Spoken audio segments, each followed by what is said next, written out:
നെടുങ്കണ്ടം ഗ്രാമപഞ്ചായത്തിൽ 56.57 കോടി രൂപയുടെ ബജറ്റ് അവതരിപ്പിച്ചു.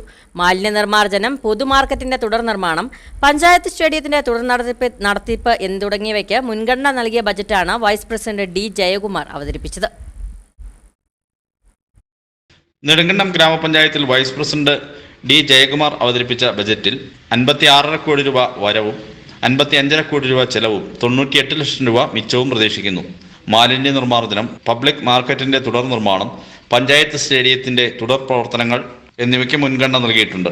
മാലിന്യം പ്ലാന്റിൽ അടിസ്ഥാന സൗകര്യങ്ങൾ മെച്ചപ്പെടുത്തുന്നതിന് 10 ലക്ഷം രൂപയും പ്ലാസ്റ്റിക് സംസ്കരണത്തിനും ജൈവവള നിർമ്മാണ യൂണിറ്റിനുമായി 75 ലക്ഷം രൂപ ബജറ്റിൽ നീക്കിവെച്ചു. മാർക്കറ്റിന്റെ രണ്ടാം ഘട്ട നിർമ്മാണ പ്രവർത്തനങ്ങൾക്കായി 4 കോടി രൂപ അനുവദിച്ചു. കേരളത്തിലെ ആദ്യ ഹൈ ആൾട്ടിറ്റ്യൂഡ് സ്റ്റേഡിയമായ നെടുങ്കണ്ടത്തെ സ്റ്റേഡിയത്തിന്റെ തുടർ നടത്തിപ്പിനും ഇതര പ്രവർത്തനങ്ങൾക്കുമായി 50 ലക്ഷം രൂപയും അനുവദിച്ചു. ക്രിമിറ്റോറിയം, സഹ്യദർശൻ പാർക്ക് എന്നിവയ്ക്കും ബജറ്റിൽ പരിഗണന നൽകിയിട്ടുണ്ട്. കാർഷിക മേഖലയ്ക്കായി 40 ലക്ഷം രൂപയും മൃഗസംരക്ഷണ മേഖലയ്ക്ക് 10 ലക്ഷം രൂപയും ആരോഗ്യ മേഖലയ്ക്ക് 83 ലക്ഷം രൂപയും കുടുംബശ്രീ വഴിയുള്ള മെഡിക്കൽ സ്റ്റോറിന് 10 ലക്ഷം രൂപയും അനുവദിച്ചു. കുടുംബശ്രീ സംവിധാനങ്ങളുടെ വിപുലീകരണം, വയോജനങ്ങൾക്കും മറ്റുമായി കൗൺസിലിംഗ് തുടങ്ങിയവയ്ക്കും ഫണ്ട് അനുവദിച്ചിട്ടുണ്ട്. ഗ്രാമീണ റോഡുകൾക്കായി 4 കോടി രൂപ ബജറ്റിൽ ഉൾക്കൊള്ളിച്ചു.